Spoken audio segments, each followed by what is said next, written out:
Grand Prix, they've had bad luck with weather, and it can be cold in Montreal in the spring. And what are they going to do? Of course, they're going to move the race even earlier to May, where there's a greater chance of weather issues. And even worse, they decide to make a North American race the same day as the Indianapolis 500 and the Coke 600. Now, I know F1's amount of care for the American fan and the American population is back and forth, to say the best.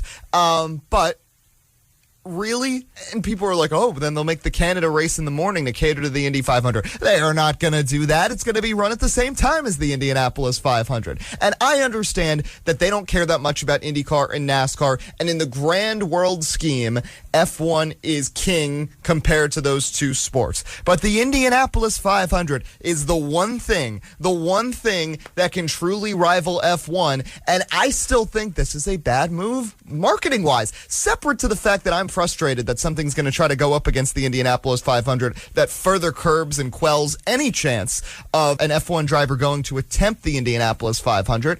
But I feel like for ratings in terms of viewership in America and Canada and just people going to the races, more people are going to go to the Indy 500.